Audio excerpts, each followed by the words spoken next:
Hi friends, welcome back to my channel. ಎಲ್ಲರೂ ಹೇಗಿದ್ದೀರಾ? ಎಲ್ಲರೂ ಚೆನ್ನಾಗಿದ್ದೀರಾ ಅಂತೇಳಿ ಅಂದ್ಕೊಂಡಿದ್ದೀನಿ. ಬೆಳಗ್ಗೆ ಬ್ಲಾಗ್ನ ಸ್ಟಾರ್ಟ್ ಮಾಡಿದೆ. ಬ್ರೇಕ್ಫಾಸ್ಟಿಗೆ ರೆಡಿ ಮಾಡ್ಕೊಳ್ತಾ ಇದ್ದೆ. ಸೊ ಇವತ್ತಿನ ದಿನ ನಾನು ಚಿತ್ರಾನ್ನ ಮಾಡೋಣ ಅಂಥೇಳಿ ಫಸ್ಟ್ ಅಂದ್ಕೊಂಡಿದ್ದೆ. ಇದು ಹಸ್ಬೆಂಡ್ ಬೇಡಿಕೆ ಆಗಿತ್ತು. ಸೊ ಚಿತ್ರಾನ್ನ ಮಾಡಿಬಿಡು ಅಂಥೇಳಿ, ಅದಕ್ಕೋಸ್ಕರ ನಾರ್ಮಲಾಗಿ ನಾವು ಮಾಡೋ ಚಿತ್ರಾನ್ನಕ್ಕಿಂತ ಸ್ವಲ್ಪ ಏನಾದರೂ ಡಿಫ್ರೆಂಟಾಗಿ ಮಾಡೋಣ ಅಂಥೇಳಿ ಕ್ಯಾಪ್ಸಿಕಮ್ ಮತ್ತು ಹಸಿ ಬಟಾಣಿ ಹಾಕಿ ಮಾಡ್ತಾಯಿದ್ದೀನಿ. ಸೊ ಮೊದಲಿಗೆ ಎಣ್ಣೆನ ಕಾಯೋದಕ್ಕೆ ಇಟ್ಕೊಂಡು ಎಣ್ಣೆ ಕಾಯ್ದಮೇಲೆ ಸಾಸಿವೆ, ಅದಾದಮೇಲೆ ಕಡಲೆಬೀಜನ ಹಾಕಿ ಫ್ರೈ ಮಾಡ್ಕೊಳ್ತೀನಿ. ಸೊ ಮೊದಲಿಗೆ ಕಡಲೆಬೀಜ ಎರಡು ಒಟ್ಟಿಗೆ ಹಾಕ್ಕೊಳ್ಳಲ್ಲ ನಾನು. ಕಡಲೆಬೇಳೆ ಒಟ್ಟಿಗೆ ಹಾಕ್ಬಿಟ್ರೆ ಕಡಲೆಬೇಳೆ ಬೇಗ ಬೆಂದ್ಬಿಡುತ್ತೆ, ಆದರೆ ಕಡಲೆಬೀಜ ಬೇಗ ಫ್ರೈ ಆಗೋಲ್ಲ. ಸೊ ಹಾಗಾಗಿ ಫಸ್ಟು ಕಡಲೆಬೀಜ ಸ್ವಲ್ಪ ಫ್ರೈ ಆದಮೇಲೆ ಕಡಲೆಬೇಳೆನ ಹಾಕ್ಕೊಳ್ತೀನಿ. ಅವಾಗ ಎರಡು ಒಟ್ಟಿಗೆ ಇವನ್ನಾಗಿ ಬೇಯುತ್ತೆ ಅಂಥೇಳಿ. ಅದಾದಮೇಲೆ ಹಸಿಮೆಣ್ಸಿನ್ಕಾಯಿ, ಖಾರಕ್ಕೆ ಎಷ್ಟು ಬೇಕು ಅಷ್ಟು ಹಸಿಮೆಣ್ಸಿನ್ಕಾಯಿ ಮತ್ತು ಸಣ್ಣದಾಗಿ ಹೆಚ್ಚಿಟ್ಕೊಂಡಿರೋವಂಥ ಕ್ಯಾಪ್ಸಿಕಮ್ ಮತ್ತು ಈರುಳ್ಳಿ ಕೂಡ ಹಾಕ್ಕೊಂಡು ಇದನ್ನು ಕೂಡ ಹೈ ಫ್ಲೇಮಲ್ಲಿ ಫ್ರೈ ಮಾಡ್ಕೊಳ್ತೀನಿ. ಮತ್ತು ಹಸಿ ಬಟಾಣಿ ಹೇಳಿದ್ವಿ, ಸೊ ಹಸಿ ಬಟಾಣಿ ಕೂಡ ಹಾಕ್ಕೊಳ್ತಾ ಇದ್ದೀನಿ. ಸೊ ಇದಿಷ್ಟು ಹಾಕ್ಕೊಂಡು ರುಚಿಗೆ ಎಷ್ಟು ಬೇಕಷ್ಟು ಉಪ್ಪನ್ನ ಹಾಕ್ಕೊಳ್ತೀನಿ. ಉಪ್ಪನ್ನ ಹಾಕ್ಕೊಂಡು ಈರುಳ್ಳಿ ಬೇಯೋವರೆಗೂ ನಾವು ಫ್ರೈ ಮಾಡಿಕೊಂಡ್ರೆ ಸಾಕಾಗುತ್ತೆ. ಹಸಿ ಬಟಾಣಿ ಈರುಳ್ಳಿ ಬೇಯೋ ಅಷ್ಟರಲ್ಲಿ ಹಸಿ ಬಟಾಣಿ ಕೂಡ ಫ್ರೈ ಆಗಿಬಿಡುತ್ತೆ. ಒಂದು 5 ನಿಮಿಷ ಈ ರೀತಿ ಫ್ರೈ ಮಾಡ್ಕೊಂಡ್ಮೇಲೆ ಅರಿಶಿನ ಹಾಕ್ಕೊಳ್ತೀನಿ. ಸೊ ಅರಿಶಿನ ಲಾಸ್ಟಿಗೆ ಹಾಕ್ಕೊಳ್ಳೋವಂಥದ್ದು ನಾನು. ಲಾಸ್ಟಿಗೆ ಹಾಕ್ಕೊಂಡು ಅರಿಶಿನೂ ಕೂಡ 1-2 ನಿಮಿಷ ಫ್ರೈ ಮಾಡ್ಕೊಳ್ತೀನಿ ಎಣ್ಣೆಯಲ್ಲಿ. ಇದಿಷ್ಟು ಆದಮೇಲೆ ಫ್ಲೇಮನ್ನು ಆಫ್ ಮಾಡಿಬಿಟ್ಟು ಅದಕ್ಕೆ ಹಚ್ಚಿಟ್ಕೊಂಡಿರುವಂಥ ಕೊತ್ತಂಬರಿ ಸೊಪ್ಪು ಮತ್ತು ನಿಂಬೆಹಣ್ಣನ್ನು ಹಾಕ್ಕೊಳ್ತೀನಿ. ಇದಿಷ್ಟೇ ಸಿಂಪಲ್ಲಾಗಿ ಮಾಡುವಂಥ ಚಿತ್ರಾನ್ನ ಮಾಡೋದು ನಾನು. ಇನ್ನು ಮಸಾಲೆ ಇಟ್ಟು ಕೂಡ ಚಿತ್ರಾನ್ನ ಮಾಡ್ಬೋದು, ಬಟ್ ಅದೆಲ್ಲ ಹಬ್ಬದ ದಿನಗಳಲ್ಲಿ ಜಾಸ್ತಿ ಮಾಡ್ತೀನಿ. ಈ ಥರ ನಾರ್ಮಲ್ ಡೇಸಲ್ಲಿ ಇದೇ ರೀತಿ ನಾನು ಚಿತ್ರಾನ್ನ ಮಾಡ್ಕೊಂಡಿರೋದು. ಇನ್ನೂ ಇಲ್ಲ ಅಂತ ಹೇಳಿದ್ರೆ ನಾನು ಕ್ಯಾಪ್ಸಿಕಮ್ ಮತ್ತು ಹಸಿ ಬಟಾಣಿ ಕೂಡ ಸ್ಕಿಪ್ ಮಾಡ್ಬೋದು, ಹಾಗೆ ಮಾಡ್ಬೋದು. ಬಟ್ ಇತ್ತು ಅಂದ್ಬಿಟ್ಟು ನಾನು ಅದನ್ನು ಹಾಕಿದ್ದೆ. ಬಟ್ ಅದು ಹಸ್ಬೆಂಡು ಮತ್ತು ಮಗ ಇಬ್ಬರು ಕೂಡ ಆ ಟೇಸ್ಟನ್ನು ಇಷ್ಟಪಟ್ಟರು. ಖುಷಿ ಆಗುತ್ತಲ್ವ ಈ ಥರ ಏನಾದರೂ ಚೇಂಜಸ್ ಮಾಡಿದಾಗ ಅವ್ರು ಇಷ್ಟಪಟ್ಟು ತಿಂದರೆ ನಮಗೂ ಕೂಡ ಖುಷಿಯಾಗುತ್ತೆ. ಸೊ ನನ್ನ ಮಗನಿಗೆ ಎಲ್ಲ ಬ್ರೇಕ್ಫಾಸ್ಟ್ಗೆ ಹಾಕ್ಕೊಟ್ಬಿಟ್ಟು ಲಂಚ್ಗೂ ಕೂಡ ಬಾಕ್ಸ್ಗೆ ಅದನ್ನೇ ತುಂಬ್ತಾಯಿದ್ದೀನಿ. ಇವತ್ತಿನ ದಿನ ಸ್ನ್ಯಾಕ್ಸ್ ಅಂತ ಏನೂ ಇರಲಿಲ್ಲ. ಸೊ ಹಾಗಾಗಿ ಸೌತೆಕಾಯಿನೇ ಹಾಕೋಣ ಅಂತ ಹೇಳ್ಬಿಟ್ಟು ಸೌತೆಕಾಯಿ ಕಟ್ ಮಾಡಿ ಹಾಕ್ತಾಯಿದ್ದೀನಿ. ಅವನು ಏನಂದರೆ ಕಟ್ ಮಾಡಿ ಹಾಕಿದ್ರೆ ಒಪ್ಕೊಳ್ಳೋದೇ ಇಲ್ಲ. ಬಟ್ ಏನಂದರೆ ಸೌತೆಕಾಯಿನ ಹಾಗೆ ತಿನ್ನೋದು ಕಷ್ಟನೇ ಸ್ಕೂಲ್ಗಳಲ್ಲಿ. ಸೊ ಹಾಗಾಗಿ ಚಿಪ್ಪೆ ಎಲ್ಲ ತೆಗೆದುಬಿಟ್ಟು ಸೌತೆಕಾಯಿನ ಕಟ್ ಮಾಡಿ ಸ್ನ್ಯಾಕ್ಸಿಗೆ ಹಾಕ್ತಾ ಇರೋವಂಥದ್ದು. ಇದಿಷ್ಟು ಆದರೆ ನನ್ನ ಮಗನ ಲಂಚ್ ಬಾಕ್ಸ್ ಕೂಡ ಪ್ರಿಪೇರ್ ಆಯಿತು. ಸೊ ಇದಿಷ್ಟು ಆದಮೇಲೆ ನಾರ್ಮಲ್ ಮಾರ್ನಿಂಗ್ ರೊಟೀನ್ ಏನಿರುತ್ತೆ ಅದೆಲ್ಲ ನಾನು ಮಾಡಿಕೊಂಡೆ. ಅದನ್ನೆಲ್ಲ ನಾನೇನು ವೀಡಿಯೋ ಮಾಡ್ಕೊಳ್ಳಿಲ್ಲ. ಸೊ ತೋರಿಸಿದ್ದೀನಲ್ವ ಮಾರ್ನಿಂಗ್ ರೂಟೀನ್ ಹೇಗಿರುತ್ತೆ ಅಂತ. ರೆಗ್ಯುಲರಾಗಿ ನನ್ನ ಮಾರ್ನಿಂಗ್ ರೂಟೀನ್ ಅಷ್ಟೇ ಇರುತ್ತೆ. ಸೊ ಎಲ್ಲ ಆದಮೇಲೆ ಫ್ರೆಶ್ ಅಪ್ ಆಗಿ ನಾನು ರೆಡಿ ಆಗ್ತಾಯಿದ್ದೀನಿ. ದೇವ್ರ ಪೂಜೆ ಕೂಡ ಮಾಡೋಣ ಅಂಥೇಳಿ.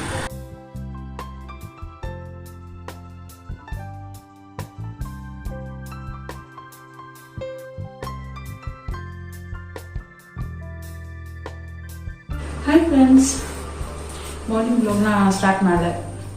ಆಮೇಲೆ ಎಲ್ಲ ಕೆಲಸ ಮುಗಿಸಿ ಇವಾಗ ಕಂಟಿನ್ಯೂ ಮಾಡ್ತಾಯಿದ್ದೀನಿ. ಇವತ್ತು ಬಂದುಬಿಟ್ಟು ರಾಯರ ಜನ್ಮದಿನ. ಸೊ ರಾಯರು ಎಲ್ಲರಿಗೂ ಒಳ್ಳೇದು ಮಾಡಲಿ, ನಮಗೂ ಒಳ್ಳೇದು ಮಾಡಲಿ ಅಂತೇಳಿ ಕೇಳ್ಕೊಳ್ತೀನಿ. ಫಸ್ಟಿಗೆ ಚಿತ್ರಾನ್ನ ಮಾಡಿದ್ದೆ ಇವತ್ತು, ಬಟಾಣಿ ಹಾಕಿ ಮತ್ತು ಕ್ಯಾಪ್ಸಿಕಮ್ ಹಾಕಿ. ಚೆನ್ನಾಗಿತ್ತು, ತುಂಬ ಚೆನ್ನಾಗಿತ್ತು. ಇವಾಗ ಅಡುಗೆ ಮಾಡೋಣ ಅಂತೆಲ್ಲ ಪ್ರಿಪೇರ್ ಮಾಡ್ಕೊಂಡಿದ್ದೀನಿ. ಸೊ ಈರುಳ್ಳಿಗೂ ನನಗೂ ಏನೋ ತುಂಬ ಅಕ್ಬರಲ್ವೇನೋ ಆ ಥರ ಅನಿಸುತ್ತೆ. ಒಂದಿಷ್ಟು ಚಿಪ್ಪೆ ಬೆಳೆದು ಅಂದರೆ ಕಣ್ಣಲ್ಲೆಲ್ಲ ಬಡ ನೀರು ಬಂದ್ಬಿಡುತ್ತೆ ನನಗಂತೂ. ನನಗೆ ತುಂಬ ಜನಕ್ಕೆ ಬರುತ್ತೆ, ಕೆಲವೊಬ್ಬರಿಗೆ ಬರೋದೇ ಇಲ್ಲ ನೀರು. ಎಷ್ಟು ಕಟ್ ಮಾಡಿದ್ರು ನೀರು ಬರೋಲ್ಲ. ಅದೇನು ಇದು ಅಂತ ಗೊತ್ತಿಲ್ಲ ನನಗಂತೂ. ಆ ಚಿಪ್ಪೆ ಅದು ಚಿಪ್ಪೆ ಬಿಡಿಸಿದ ತಕ್ಷಣವೇ ಕಣ್ಣಲ್ಲಿ ಮೂಗಲ್ಲಿ ಎಲ್ಲ ಸ್ಟಾರ್ಟ್ ಆಗಿಬಿಡುತ್ತೆ. ಸೊ ಎಲ್ಲ ಒಂದು ಕಡೆ ಇದು ಮಾಡಿಬಿಟ್ಟು ಎಲ್ಲ ರೆಡಿ ಮಾಡಿ ಇಟ್ಕೊಂಡಿದ್ದೀನಿ. ಈಗ ಅಡುಗೆ ಮಾಡೋಣ ಅಂದ್ಬಿಟ್ಟು ಇವತ್ತು ಬಂದುಬಿಟ್ಟು ಹೀರೆಕಾಯಿ ಬೇಳೆ ಸಾಂಬಾರು ಮಾಡೋಣ ಅಂತೇಳಿ ಅಂದ್ಕೊಂಡಿದ್ದೀನಿ. ಹೀರೆಕಾಯಿ ಬೇಳೆ ಬಸ್ಸಾರು ಮಾಡೋಣ ಅಂತ ಅಂದ್ಕೊಂಡಿದ್ದೀನಿ. ಬೇಳೆ ಸಾಂಬಾರ್ಗ ಬಸ್ಸಾರು ಮಾಡೋಣ, ಪಲ್ಯ ಇರುತ್ತಲ್ವ, ಸೊ ಚೆನ್ನಾಗಿ ಇರುತ್ತೆ, ತಿನ್ಬೋದು ಅಂತ ಹೇಳ್ಬಿಟ್ಟು ಎಲ್ಲ ರೆಡಿ ಮಾಡಿ ಇಟ್ಕೊಂಡಿದ್ದೀನಿ. ಇವಾಗ ಹಂಗೆ ಹಿಂಗೆ ಮಾಡ್ತೀನಿ ನಾನು ಅಂಥೇಳಿ ತೋರಿಸ್ತೀನಿ ಇವಾಗ. ಸೊ ಅದಕ್ಕೆ ಅಂತಲೇ ಎಲ್ಲ ಫಸ್ಟು ವೀಡಿಯೋಗೆ ಅಂದ್ಬಿಟ್ಟೆ ನಾನು ಎಲ್ಲ ರೆಡಿ ಮಾಡಿ ಇಟ್ಕೊಂಡೆ. ಇಲ್ಲಾಂದರೆ ಹಾಗೆ ಹಾಕ್ಕೊಡ್ತೀನಿ. ಬಟ್ ವೀಡಿಯೋ ಮಾಡಬೇಕಲ್ಲ ಅನ್ನೋ ಒಂದು ರೀಸನ್ಗೆ ಎಲ್ಲ ರೆಡಿ ಮಾಡಿ ಇಟ್ಕೊಂಡಿದ್ದೀನಿ. ಬೇಗ ಆ ವಿಡಿಯೋ ಕೂಡ ಆಗುತ್ತೆ, ಮತ್ತು ಬೇಗ ನಾನು ತೋರಿಸೋದಕ್ಕೂ ಸರಿ ಹೋಗುತ್ತೆ ಅಂತ ಫಸ್ಟ್ ಈ ಥರ ಪ್ರಿಪೇರ್ ಮಾಡ್ಕೊಂಡಿದ್ದೀನಿ. ಬನ್ನಿ ಯಾವ ರೀತಿ ಮಾಡ್ತೀನಿ ಅಂತ ತೋರಿಸ್ತೀನಿ ಅಂತ. ಕೊತ್ತಂಬರಿ ಸೊಪ್ಪು ಒಟ್ಟಿಗೆ ತೊಳೆದಿಟ್ಕೊಂಡಿದ್ದೆ, ಸಾಂಬಾರಿಗೆ ಸ್ವಲ್ಪ ಮತ್ತು ಪಲ್ಯಕ್ಕೆ ಸ್ವಲ್ಪ ಅಂತ. ಸೊ ಪಲ್ಯಕ್ಕೆ ಹೆಚ್ಕೊಳ್ತೀನಿ, ಸಾಂಬಾರಿಗೆ ಹೆಚ್ಕೊಳ್ಳೋ ಅವಶ್ಯಕತೆ ಇಲ್ಲ, ಯಾಕೆಂದರೆ ರುಬ್ಬಕ್ಕೆ ಹಾಕ್ಕೊಡ್ತೀನಲ್ವ. ಸೊ ಹಾಗಾಗಿ ಹೆಚ್ಚಿಟ್ಕೊಳ್ತೀನಿ.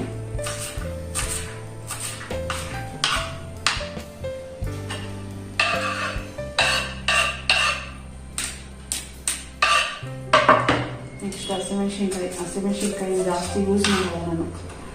ನನ್ನ ಮಗ ಖಾರ ತಿನ್ನಲ್ಲ, ಹಾಗಾಗಿ ನಾನು ತಿನ್ನಲ್ಲ ಖಾರ. ಹಸ್ಬೆಂಡ್ ಸ್ವಲ್ಪ ತಿಂತಾರೆ, ಬಟ್ ಅವರು ಕಮ್ಮಿನೇ, ಜಾಸ್ತಿ ತುಂಬ ಆ ಥರ ಏನಿಲ್ಲ. ಸೊ ಹಾಗಾಗಿ ಒಗ್ಗರಣೆಗೆ ಅಂತೇಳಿ ಒಂದು 3 ಹಸಿಮೆಣ್ಸಿನ್ಕಾಯಿನ ಹಚ್ಚಿಟ್ಕೊಂಡಿದ್ದೀನಿ. ಫಸ್ಟಿಗೆ ಸಾಂಬಾರಿಗೆಲ್ಲ ಹೆಚ್ಚಾಕ್ಬಿಡ್ತೀನಿ. ಹೀರೆಕಾಯಿನ ಹೆಚ್ಚಿಬಿಟ್ಟು ಕುಕ್ಕರ್ಗೆ ಬೇಳೆ ಹಾಕಿ ಒಂದೇ ಒಂದು ವಿಷಲ್ ತೊಗೊಳೋದು. ಸೊ ಒಂದು ವಿಷಲ್ ತೊಗೊಂಡ್ರೆ ಹದವಾಗಿ ಬೆಂದಿರುತ್ತೆ. ಒಂದೊಂದ್ಸಲ ಅದು ಕೂಡ ಫಾಸ್ಟಾಗಿ ಬೇಳೆ ಒಂದು ವಿಷಲ್ಗೂ ಚೆನ್ನಾಗಿ ಬೆಂದ್ಬಿಟ್ಟಿರುತ್ತೆ. ಸೊ ಬಸ್ಸಾರಿಗೆ ಸ್ವಲ್ಪ ಕಮ್ಮಿ ಬೆಂದ್ರೇ ಚೆಂದ. ಇಲ್ಲ ಪಲ್ಯ ಅಂದರೆ ಇಲ್ಲಾಂದ್ರೆ ಒದಗೋದಿಲ್ಲ ಪಲ್ಯ. ನೋಡೋಣ, ಒಂದು ಕೂಗಿಸ್ಕೊಳ್ತೀನಿ. ಇದನ್ನು ಫಸ್ಟು ರೆಡಿ ಮಾಡಿಕೊಂಡು ಆಮೇಲೆ ಮಸಾಲೆ ರುಬ್ಕೊಳ್ಳೋಕೆ ಸರಿ ಹೋಗುತ್ತೆ.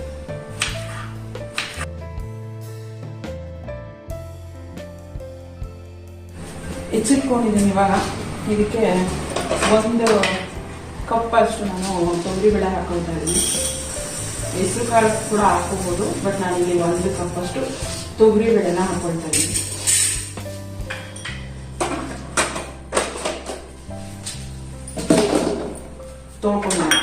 ತೊಳ್ಕೊತೀನಿ, ಒಂದ್ಸಲ ವಾಶ್ ಮಾಡ್ತೀನಿ. ಅದಾದಮೇಲೆ ಹೆಚ್ಚಿಟ್ಕೊಂಡಿರೋವಂಥ ಹೀರೆಕಾಯಿ ಎಲ್ಲ ಹಾಕೊಳ್ತೀನಿ.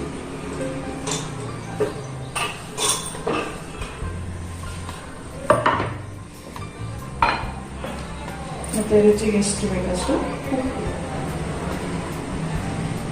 ಪಲ್ಯಕ್ಕೆ ನಾನು ಜಾಸ್ತಿ ಉಪ್ಪು ಹಾಕಲ್ಲ, ಹಾಗಾಗಿ ಹಾಗೆ ನೀರು ಕೂಡ ಹಾಕೊಳ್ತೀನಿ. ನೀರು ಸ್ವಲ್ಪ ಜಾಸ್ತಿನೇ ಹಾಕೊಳ್ತೀನಿ, ಯಾಕೆಂದರೆ ಕಟ್ಟು ಬೇಕಾಗುತ್ತೆ.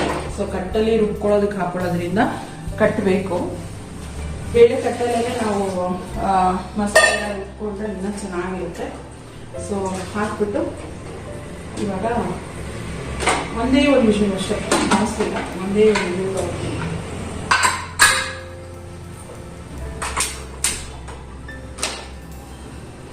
ಕುಕ್ಕರ್ಗೆ ಹೋಗೋಷ್ಟರಲ್ಲಿ ರುಬ್ಕೊಳ್ಳೋದಕ್ಕೆ ಕೂಡ ರೆಡಿ ಮಾಡ್ಕೊಳ್ತೀನಿ.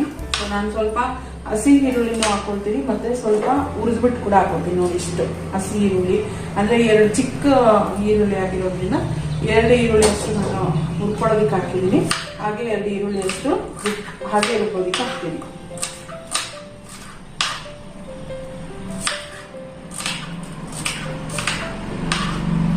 ಒಂದು ಅರ್ಧ ಗೆಡ್ಡೆಯಷ್ಟು ಬೆಳ್ಳುಳ್ಳಿನ ನಾನು ರುಬ್ಕೊಳ್ಳೋದಕ್ಕೆ ಹಾಕೊಳ್ತೀನಿ. ಮತ್ತೆ ಅಂದರೆ ಹಸಿ ಆಗಿ ರುಬ್ಕೊಳ್ಳೋಕ್ಕೆ ಇನ್ನೊಂದು ಅರ್ಧ ಗೆಡ್ಡೆಯಷ್ಟು ಬೆಳ್ಳುಳ್ಳಿ ನಾನು ಹುರ್ಕೊಂಡು ರುಬ್ಬಕ್ಕೆ ಹಾಕೊಳ್ತೀನಿ. ಈ ಥರ ಸಾರೆಲ್ಲ ನಮ್ಮಮ್ಮ ಮಾಡೋದು ಹೇಳ್ಕೊಟ್ಟಿರೋದು ನನಗೆ. ಅಂದರೆ ಸ್ವಲ್ಪ ಹಸಿ, ಸ್ವಲ್ಪ ಹುರ್ಬಿಟ್ಟು ಹಾಕೊಂಡ್ರೆ ಚೆನ್ನಾಗಿರುತ್ತೆ ಟೇಸ್ಟ್ ಅಂತ ಹೇಳಿ. ಮತ್ತು ಇದೂ ಅಷ್ಟೇ, ಬೆಳ್ಳುಳ್ಳಿ ಚಿಪ್ಪೆ ಎಲ್ಲ ಆ ಥರ ತುಂಬ ಇದು ಬಿಡ್ಸಲ್ಲ ನಾನು. ಇದೇ ರೀತಿ ಹಾಕೊಳ್ಳೋದು, ಅದು ಹಾಕಿದ್ರೇ ಒಂಥರ ಚೆನ್ನಾಗಿರುತ್ತೆ ಕೈಯಾಗಿ. ಮತ್ತು ಇದು ಅಷ್ಟೇ, ಚಟ್ನಿಗೂ ಅಷ್ಟೇ ನಾನು ಇದೇ ಥರ ಹಾಕೊಳ್ಳೋದು. ಚಿಪ್ಪೆ ಬಿಡಿಸಿ ಕೂಡ ಹಾಕೊಳ್ಬೋದು, ಬಟ್ ನನಗೇನೋ ಇದೇ ಥರ ಇಷ್ಟ ಅಂತ ನಾನು ಹಾಕೊಳ್ತೀನಿ. ಚಿಪ್ಪೆ ಬಿಡಿಸೋದು ಮಾತ್ರ ನಾನು ಅದು ಮೊಸಪ್ಪು ಸಾರಿಗೆ ಮಾತ್ರ, ಮತ್ತು ರಸಮ್ ಮಾಡಿದಾಗ ಚಿಪ್ಪೆ ಬಿಡಿಸಿ ಹಾಕೊಳ್ತೀನಿ. ಸೊ ಅದನ್ನ ಹಾಗೆ ತಿನ್ಬೋದು ಹೋಗ್ಬಿಟ್ಟು, ಇಲ್ಲ ಮಸ್ತಾಗ ಅದು ಇದಾಗುತ್ತೆ ಅಂತ ಹೇಳ್ಬಿಟ್ಟು ನಾನು ಆ ಥರ ಮಾಡೋವಂಥದ್ದು. ಇಲ್ಲ ಅಂದರೆ ಇದೇ ರೀತಿ ನಾನು ಹಾಕೊಳ್ತೀನಿ. ಸೊ ಇವಾಗ ಒಗ್ಗರಣೆಗೂ ಕೂಡ, ಅಂದರೆ ಪಲ್ಯದ ಒಗ್ಗರಣೆಗೆ ಮತ್ತು ಸಾರು ಒಗ್ಗರಣೆಗೂ ಕೂಡ ಈರುಳ್ಳಿನ ಹೆಚ್ಚಿಟ್ಕೊಳ್ತೀನಿ. ಸ್ವಲ್ಪ ತೆಂಗಿನಕಾಯಿನ ಫಸ್ಟ್ ರುಬ್ಕೊಳ್ತೀನಿ. ಅಂದರೆ ತುರಿದು ಹಾಕ್ಕೊಂಡ್ರೆ ಹಾಗೆ ಹಾಕ್ಕೊಳ್ಬೋದು, ಬಟ್ ನಾನು ಇಲ್ಲಿ ತುರಿದಿಲ್ವಲ್ಲ ಹಾಗೆ ಹಾಕ್ಕೊಂಡಿದ್ದೀನಿ ಅಂದ್ಬಿಟ್ಟು ಸ್ವಲ್ಪ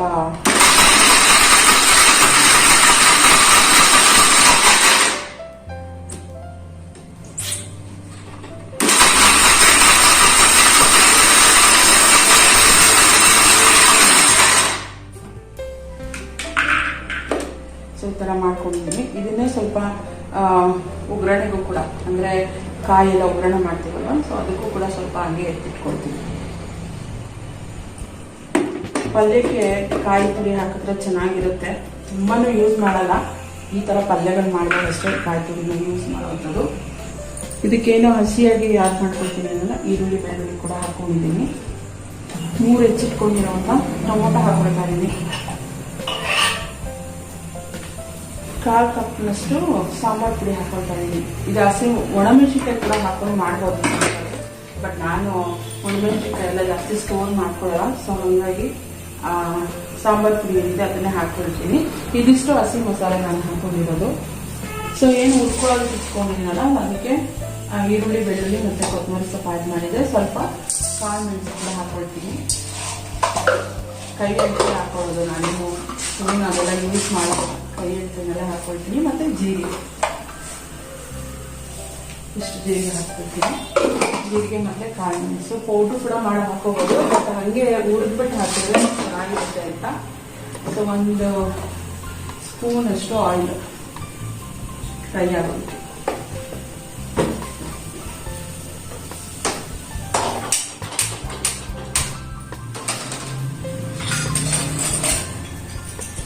ನನಗೆ ಹುರ್ಕೊಳ್ತೀವಿ. ಕೊತ್ತಂಬರಿ ಏನು ಹುರಿಯೋ ಅವಶ್ಯಕತೆ ಇಲ್ಲ, ಬಟ್ ಆದರೂ ಸ್ವಲ್ಪ ಬಿಸಿ ಮಾಡ್ಕೊಳ್ಳೋಣ ಅಂತ ಹಾಕಿದ್ವಿ. ಇದು ಹುರ್ಕೊಳ್ಳೋ ಅಷ್ಟರಲ್ಲಿ ಕುಕ್ಕರ್ ಕೂಡ ಕೂಗಿದೆ. ತುಂಬ ಏನು ಫ್ರೈ ಮಾಡಬೇಕು ಆ ಥರ ಇದ್ದೀನಿ. ಸೊ ಈರುಳ್ಳಿ ಸ್ವಲ್ಪ ಫ್ರೈ ಆದರೆ ಸಾಕು. ಮತ್ತು ಆದಮೇಲೆ ಫ್ಲೇಮ್ ಆಫ್ ಮಾಡಿ ಸ್ವಲ್ಪ ತಣ್ಣಗಾಗ್ಬಿಡ್ತೀನಿ. ಮತ್ತು ಕುಕ್ಕರ್ ಕೂಡ ಪ್ರೆಷರ್ ಹೋಗಬೇಕು. ರುಬ್ಕೊಳ್ಳೋದಕ್ಕೆ ಸ್ವಲ್ಪ ಬೇಳೆ ಕೂಡ ಹಾಕ್ಕೊಳ್ತೀನಿ. ಇದಿಷ್ಟನ್ನು ಹಾಕಿ ರುಬ್ಕೊಳ್ಳೋವಂಥದ್ದು ಮಸಾಲೆಗೆ. ನಾನು ಅಂದ್ಕೊಂಡೆ ಬೇಳೆ ಬೆಂದೋಗಿರುತ್ತೆ ಅಂತ, ಹಂಗೆ ಆಗಿದೆ. ಒಂದೊಂದ್ಸಲ ಏನು ಗೊತ್ತಾ, 2 ಕೂಗಿಸಿದ್ರು ಇಷ್ಟು ಚೆನ್ನಾಗಿ ಬೇಯ್ಕೊಳ್ಳಲ್ಲ. ಒಂದೊಂದ್ಸಲ ಬರೀ ಒಂದೇ ಒಂದು ಕೂಗಿಗೆ ಏನು ಮಾಡೋಕ್ಕಾಗಲ್ಲ, ಸಾಫ್ಟ್ ಆಗಿರುತ್ತೆ ಪಲ್ಯ ಅಷ್ಟೇ. ಏನು ರುಬ್ಬಿಟ್ಕೊಂಡಿದ್ದೀವ ಅದನ್ನು ಕೂಡ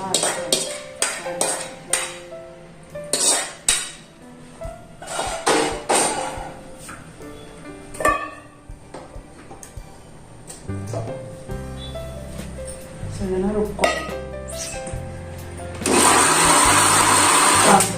ಸಾಂಬಾರಿಗೆ ಒಗ್ಗರಣೆ ಮಾಡ್ಕೊಳ್ತಾ ಇದ್ದೀನಿ. ಪಾತ್ರೆಗೆ ಸ್ವಲ್ಪ ಎಣ್ಣೆ ಹಾಕೋಬೇಕು.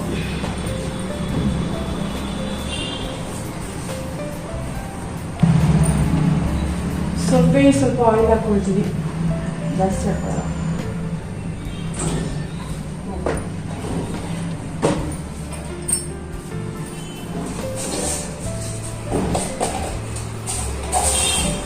ಎಣ್ಣೆಕಾಯಿಗಳು ಜಾಸ್ತಿ ಸ್ವಲ್ಪ ಜೀರಿಗೆ ಹಾಕೊಳ್ತೀನಿ. ಅದಾದಮೇಲೆ ಒಗ್ಗರಣೆಗೆ ಸ್ವಲ್ಪ ಕೊತ್ತಂಬರಿ,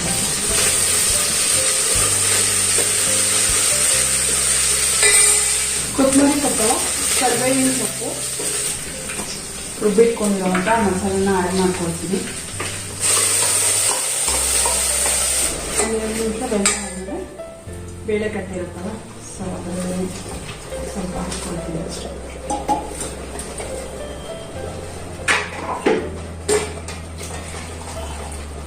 ಬೇಳೆ ಕಟ್ಟನ್ನು ಯೂಸ್ ಮಾಡುವಂಥದ್ದು. ಬೇರೆ ನೀರು ಹಾಕ್ಕೊಳ್ಬೋದು, ಬಟ್ ಬೇರೆ ಕಟ್ಟ ಹಾಕಿದ್ರೆ ಟೇಸ್ಟಿ ಆಗಿರುತ್ತೆ ಅಂತ ಅಷ್ಟೇ. ಚೆನ್ನಾಗಿ ಬರುತ್ತೆ ಟೇಸ್ಟ್ ಬೇಳೆ ಕಟ್ಟ ಹಾಕೋದು. ಮಿಕ್ಸಿ ಜಾರ್ಗೂ ಕೂಡ ನಾನೇನು ನೀರು ಯೂಸ್ ಮಾಡಲ್ಲ, ಜಸ್ಟ್ ಬೇಳೆ ಕಟ್ಟೆ ಏನಿದೆ ಅಲ್ವಾ ಅದನ್ನೇ ಇದು ಮಾಡಿ ಹಾಕ್ಕೊಡ್ತೀನಿ. ಟೇಸ್ಟ್ ನೋಡಿಬಿಟ್ಟು ಉಪ್ಪು ಹೆಚ್ಚು ಕಮ್ಮಿ ಮಾಡ್ಕೊಳ್ಬೋದು. ಸ್ವಲ್ಪ ಸೊಪ್ಪು ಇದೆ,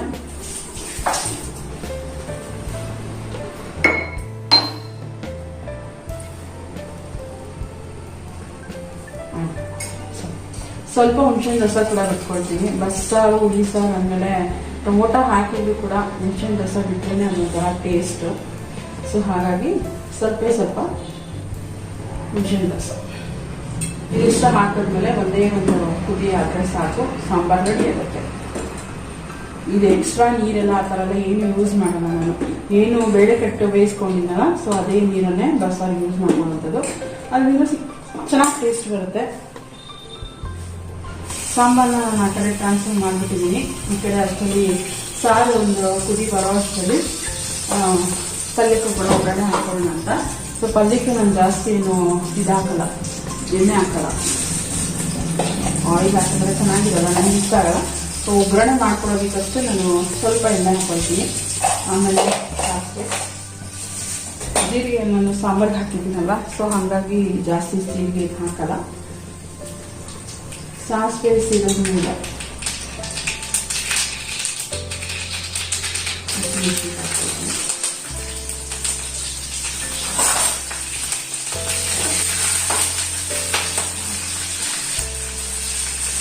ಅದನ್ನು ಕೊಡಬೇಕು.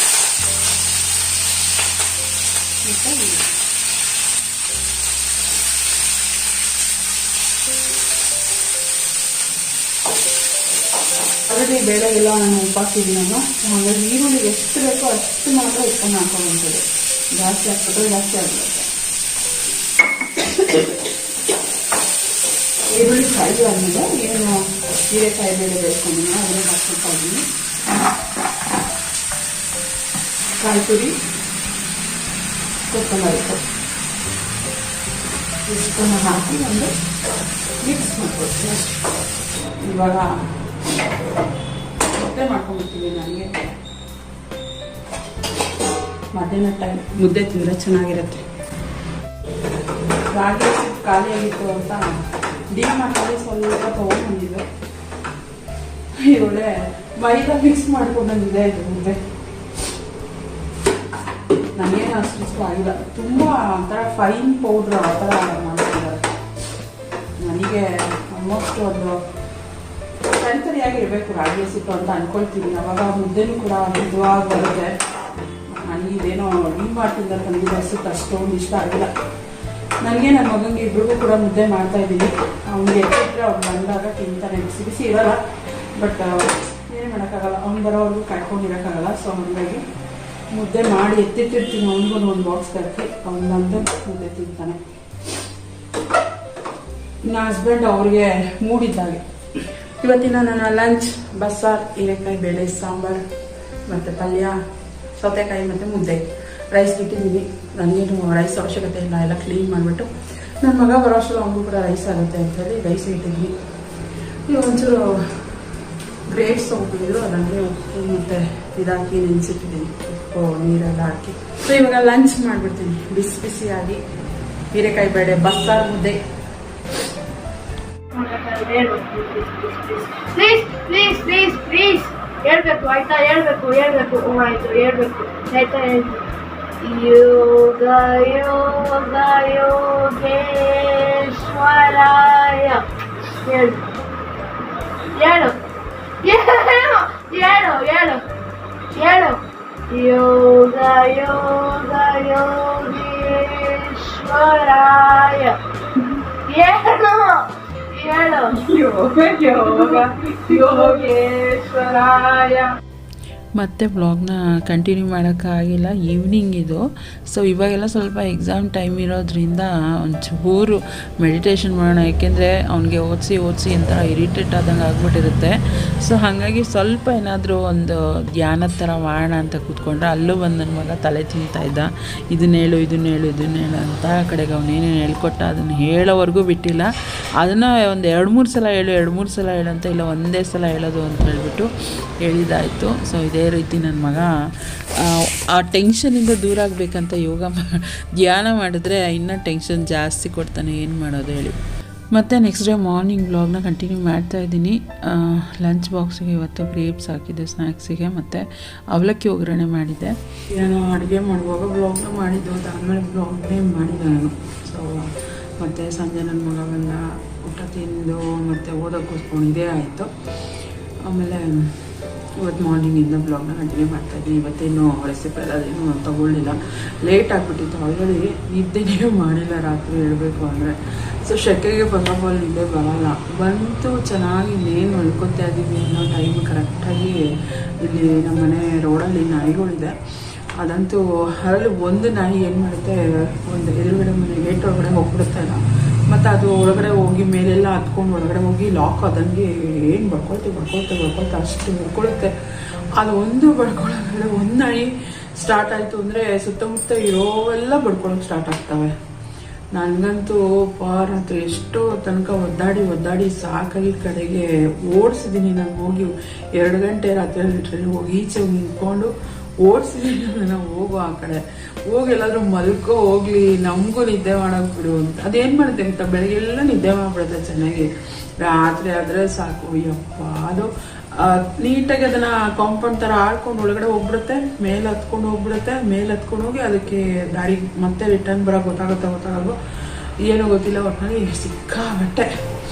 ಹಾಗಾಗಿ ನಿದ್ದೆನೇ ಮಾಡಿಲ್ಲ ರಾತ್ರಿ. ನನ್ನ ಮಗನೂ ಒಂದು ಟೈಮಲ್ಲಿ ಕರ್ಕೊಂಡ್ಬಂದ್ಬಿಟ್ಟು ಅವನು ಎದ್ದೋಗ್ಬಿಟ್ಟು ಓಡಿಸೋಕ್ಕೆಲ್ಲ ಟ್ರೈ ಮಾಡಿದ. ನನ್ನ ಹಸ್ಬೆಂಡ್ ಒಂದ್ಸಲ ಹೋದರು, 3 ಜನನೂ ಒಂದೊಂದ್ಸಲ ಹೋಗಿದ್ದಾರೆ. 2 ಡೇಸಿಂದ ಹಂಗೆ ಮಾಡ್ತಾಯಿದ್ದೆ. ನನಗೇನು ಗೊತ್ತಾ, ಚೆನ್ನಾಗಿ ನಿದ್ದೆ ಬಂದಾಗ ಮಲಗಿಬಿಟ್ರೆ ಸರಿ ಇಲ್ಲ ಅಂತಂದರೆ ಆ ನಿದ್ದೆ ಅಲ್ಲಿಗೆ ಸ್ಟಾಪ್ ಆಗಿಬಿಡುತ್ತೆ. ಮತ್ತೆ ಮಲಗಬೇಕು ಅಂದರೆ ಅರ್ಧ 1 ಅವರ್ ಬೇಕು ನನಗೆ, ಮತ್ತೆ ನಿದ್ದೆ ಬರಬೇಕು ನನಗೆ.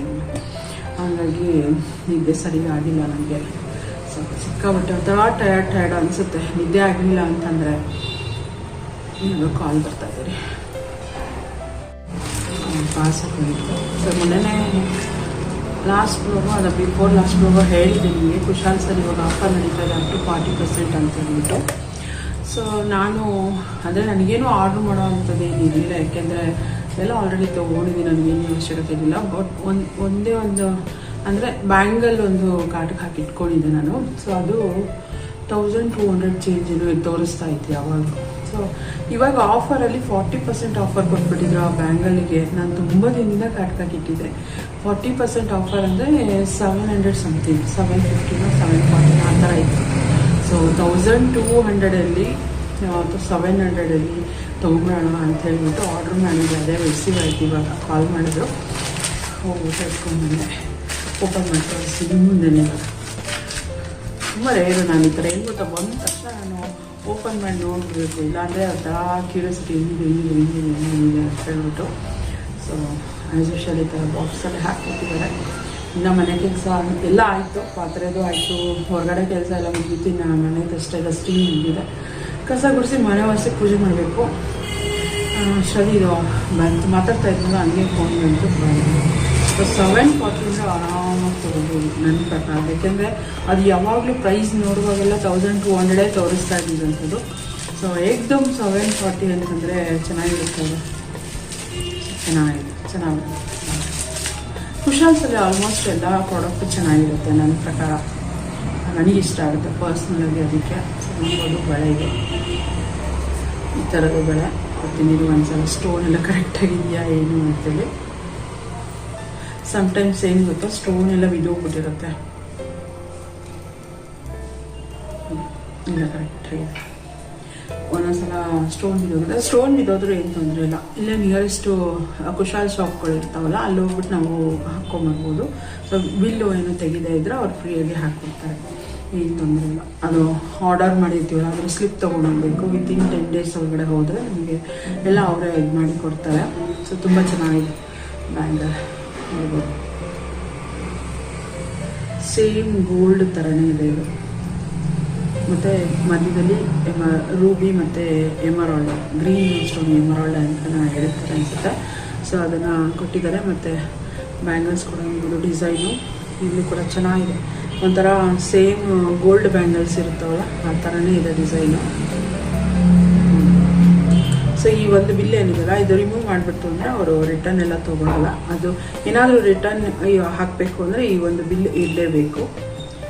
ಸೊ ಇದು ಬಿಲ್ ರಿಮೂವ್ ಮಾಡಿಬಿಟ್ರೆ ಅದು ಯೂಸಬಲ್ ಅಂದರೆ ಯೂಸ್ಡ್ ಅಂತೇಳಿ ಕನ್ಫರ್ಮ್ ಆಗಿಬಿಡುತ್ತೆ ಅವರಿಗೆ. ಸೊ ಹಾಗಾಗಿ ಇದಕ್ಕೆ ನಾನು ಕೊಟ್ಟಿರೋದು ಇದೆ. ಹೇಗೆ 40% ಆಫರ್ ಇತ್ತು. ಅದು ಆ್ಯಕ್ಚುಲ್ ಪ್ರೈಸ್ ಬಂದುಬಿಟ್ಟು ಇಲ್ಲೇ ಇರುತ್ತೆ, 1280. ಆ್ಯಕ್ಚುಲ್ ಪ್ರೈಸ್ ಬಂದುಬಿಟ್ಟು 1280. ಇದ್ರದ್ದು ಕೋಡ್ ಬಂದು 176362. 176362 ಇದ್ರದ್ದು ಕೋಡು. ಆ್ಯಕ್ಚುಲ್ ಪ್ರೈಸ್ ಬಂದು 1280. 40% ಆಫರ್ ಆಗಿ ನನಗೆ ನಾನು ಕೊಟ್ಟಿರೋದು 768. ಸೊ ಆರಾಮಾಗಿ ತೊಗೋಬೋದು ಅಂತ ನನಗೆ ಅನ್ನಿಸ್ತು. ಯಾಕೆಂದರೆ ತುಂಬ ದಿವಸದಿಂದ ಅನ್ಕೋತಾನೆ ಇದೆ 1200 ಇದ್ದಾಗಲೇ ತೊಗೊಳ್ಳೋಣ ಅಂತ ಹೇಳ್ಬಿಟ್ಟು. ಬಟ್ 1200 ಆ ಥರ ಸುಮ್ಮನೆ ಇದ್ದೆ. ನೋಡೋಣ ಕಮ್ಮಿ ಆಗುತ್ತೆ. ಈಗ ಏನಕ್ಕೂ ಮಾರ್ಚು ಇಲ್ಲ ಅಂದರೆ ಸೆಪ್ಟೆಂಬರಲ್ಲಿ 2 ತಿಂಗಳಲ್ಲಿ ವರ್ಷದ 2 ಸಲ ಆಫರ್ ಕೊಡ್ತಾರಲ್ಲ, ಆ ಟೈಮಲ್ಲಿ ನೋಡೋಣ ಅಂತ ಸುಮ್ಮನೆ ಇದ್ದೆ ಕಾರ್ಡ್ಗೆ ಹಾಕಿ. ಬಟ್ 40% ಅಂದರೆ ಕೆಲವೊಂದಿಗೆ 10% ಇದೆ, ಕೆಲವೊಂದು 20 ಇದೆ, 30 ಇದೆ, 40, ಕೆಲವೊಂದು 40 ಇದೆ. ಸೊ ಈ ಒಂದು ಬ್ಯಾಂಗಲ್ಗೆ ಪರ್ಟಿಕ್ಯುಲರಾಗಿ 40% ಇತ್ತು ಆಫರು. ಸೊ ಹಾಗಾಗಿ ಈ ಒಂದು ಬ್ಯಾಂಗಲ್ನ ತೊಗೊಂಡಿದ್ದೀನಿ. ಚೆನ್ನಾಗಿ ಬಂದಿದೆ, ಖುಷಿ ಆಯಿತು ನನಗಂತೂ. ಏನು ಸೈಜ್ ಇತ್ತು ನಾನು ಆರ್ಡರ್ ಮಾಡಿರೋದು ಬಂದು 2.8 ಸೈಜು. ಯೂಶ್ವಲಿ ನನಗೆ 2.6 ಸಾಕಾಗುತ್ತೆ. ಬಟ್ ಏನಂದರೆ ಇದು 2.8 ಸೈಜ್ ಬಂದುಬಿಟ್ಟು 2.6ಗೆ ಬರುತ್ತೆ. ಸೊ ನೋಡ್ಬೋದು ಈ ಒಂದು ಬ್ಯಾಂಗಲ್ ಏನಿದೆ ಅಲ್ವಾ, ಅದು ನಾನು ಹಾಕ್ಕೊಂಡಿರೋದು 2.6. ಇದೇನಂದರೆ ಇದು ಊರೋನಳ್ಳಿಗೆ ಹೋದಾಗ ತೊಗೊಂಡಿದ್ದಂಥದ್ದು ಬ್ಯಾಂಗಲ್. ಇದು 2.6. ಸೊ ನೋಡ್ಬೋದು ಸೇಮ್ ಮೆಷರ್ಮೆಂಟ್ ಇರುತ್ತೆ. 2.8 ನಾನು ಆರ್ಡರ್ ಮಾಡಿದರೆ 2.6 ಮೆಷರ್ಮೆಂಟ್ ಇರುತ್ತೆ. ಸೊ ಹಾಗಾಗಿ ಇದನ್ನು 2.8 ನೀವು ಏನಾದರೂ ತೊಗೋತೀರಾ ಅಂತಂದರೆ ಒಂದು ಸೈಜ್ ದೊಡ್ಡದೇ ತೊಗೊಳ್ಳಿ, ಅವಾಗ ನಿಮಗೂ ಕೂಡ ಕರೆಕ್ಟಾಗಿ ಆಗುತ್ತೆ. ತೋರಿಸ್ತೀನಿ. ಈ ರೀತಿಯಾಗಿ ಕಾಣುತ್ತೆ, ತುಂಬ ಚೆನ್ನಾಗಿ ಕಾಣುತ್ತೆ. ನನಗಂತೂ ಇಷ್ಟ ಆಯಿತು. ಸೊ ನೋಡೋಣ, ಆದರೆ ಇದೇ ಥರ ಇನ್ನು 2 ಬ್ಯಾಂಗಲ್ ತೊಗೋತೀನಿ. ಹಿಂದೆ ಮುಂದೆ ಎರಡಕ್ಕೂ ಹಾಕೋಬೋದಲ್ಲ ಆ ಥರ. ಇನ್ನೊಂದು ಬ್ಯಾಂಗಲ್ನ ತರಿಸ್ದೆ. ಇದು ಇವಾಗ ಆರ್ಡರ್ ರಿಸೀವ್ ಆಯಿತು. ಕೋಡು ಹೇಳಿದ್ದೀನಿ, ಪ್ರೈಸು ಹೇಳಿದ್ದೀನಿ. ಏನು ವೆಬ್ಸೈಟ್ ಇದೆ ಇವ್ರದ್ದು ಕುಶಾಲ್ಸ್ ಅಂತೇಳಿ, ಅದು ಡೌನ್ಲೋಡ್ ಮಾಡಿಕೊಂಡು ಆ ಒಂದು ಕೋಡ್ನ ನೀವು ಹೊಡಿದ್ರೆ ನೀವು ಆ ಬ್ಯಾಂಗಲ್ ತೋರಿಸುತ್ತೆ. ಪರ್ಚೇಸ್ ಮಾಡೋ ಇಂಟ್ರೆಸ್ಟ್ ಇದೆ ತೊಗೋಬೋದು, ಅಥವಾ ನಿಯರೆಸ್ಟ್ ಶಾಪ್ಗೆ ಹೋಗಿ ಆ ಕೋಡ್ನ ಬರ್ಕೊಂಡು ಹೋಗಿ ನಿಯರೆಸ್ಟ್ ಶಾಪ್ಗೆ ಹೋಗಿ ನೀವು ಅದೇ ಹೇಳಿದ್ರು ಕೂಡ ಅವ್ರು ಅದರಲ್ಲಿ ಅವೈಲೇಬಲ್ ಇದ್ದರೆ ಹೇಳ್ತಾರೆ, ಅಥವಾ ಬೇರೆ ಯಾವ್ದಾದ್ರು ಶಾಪಲ್ಲಿ ಅವೈಲೇಬಲ್ ಇದ್ದರೆ ಹೇಳ್ತಾರೆ. ಸೊ ಇಷ್ಟ ಆಯ್ತು ಪರ್ಸನಲ್ ನನಗೆ ಚೆನ್ನಾಗಿ ಬಂದಿದೆ. ಅಂದ್ಕೊಂಡಿದ್ದೆ ಒಂದ್ಸಲ ಹೆಂಗೆ ಗೊತ್ತಾ, ಆಫರ್ ಆ ಥರ ಇರುವಾಗ ಏನಾದರೂ ಡ್ಯಾಮೇಜ್ ಇರುತ್ತೆ ಅಥವಾ ಬೇರೆ ಏನಾದರೂ ಕಳಿಸ್ಬಿಟ್ಟಿರ್ತಾರೆ ಅಂತ ಭಯ ನನಗೆ. ಚೆನ್ನಾಗಿದೆ, ಇಷ್ಟ ಆಯಿತು. ಇವಾಗ ಕಸ ಗುಡಿಸಿ ಮನೆ ಒರೆಸ್ಬೇಕು, ಕಾಫಿ ಮಾಡ್ಕೊಂಡು ಕುಡಿದೆ. ಅದೇ ನಿದ್ದೆ ಮೂಡೋದು ಇದ್ನಲ್ಲ ಅಂದ್ಬಿಟ್ಟು ಏನು ಮಾಡಿದೆ, ಕಾಫಿ ಮಾಡ್ಕೊಂಡು ಕುಡಿದ್ಬಿಟ್ರೆ ಸ್ವಲ್ಪ ನಿದ್ದೆ ಮೂಡ್ ಹೋಗುತ್ತೆ ಅಂದ್ಬಿಟ್ಟು ಮಾಡಿದಂಥದ್ದು. ಇವಾಗ ಕಸ ಗುಡಿಸಿ ಮನೆ ಒರೆಸ್ಬಿಟ್ಟು ಫ್ರೆಶ್ ಅಪ್ ಆಗಿ ಪೂಜೆ ಕೂಡ ಮಾಡ್ತೀನಿ ಆಯಿತಾ. ಸೊ ಈ ಬ್ಲಾಗ್ನ ಇಲ್ಲಿಗೆ ಎಂಡ್ ಮಾಡ್ತೀನಿ. ಗೊತ್ತಿಲ್ಲ ಎಷ್ಟಾಗಿದೆ ಬ್ಲಾಗ್ ಅಂತ, ಎಂಡ್ ಮಾಡ್ತೀನಿ ಈ ಬ್ಲಾಗ್ನ. ಇಲ್ಲಿ ಇಷ್ಟ ಆಗಿದೆ ವಿಡಿಯೋ ಅಂತ ಅಂದ್ಕೊಂಡಿದ್ದೀನಿ. ಇಷ್ಟ ಆದರೆ ಪ್ಲೀಸ್ ಲೈಕ್, ಕಮೆಂಟ್, ಶೇರ್ ಮಾಡೋದನ್ನು ಮರಿಬೇಡಿ. ಚಾನಲ್ಗೆ ಹೊಸಬರಾದರೆ ಇನ್ನೂ ಕೂಡ ನನ್ನ ಚಾನಲ್ನ ಸಬ್ಸ್ಕ್ರೈಬ್ ಮಾಡ್ಕೊಳ್ಳಿ ನೋಡ್ತಾ ಇದ್ದರೆ ಪ್ಲೀಸ್ ನನ್ನ ಚಾನಲ್ನ ಸಬ್ಸ್ಕ್ರೈಬ್ ಮಾಡ್ಕೊಂಡು ನನಗೆ ಸಪೋರ್ಟ್ ಮಾಡಿ. ಸಿಗ್ತೀನಿ ನೆಕ್ಸ್ಟ್ ವಿಡಿಯೋದಲ್ಲಿ. ಅಲ್ಲಿವರೆಗೂ ಥ್ಯಾಂಕ್ಸ್ ಫಾರ್ ವಾಚಿಂಗ್.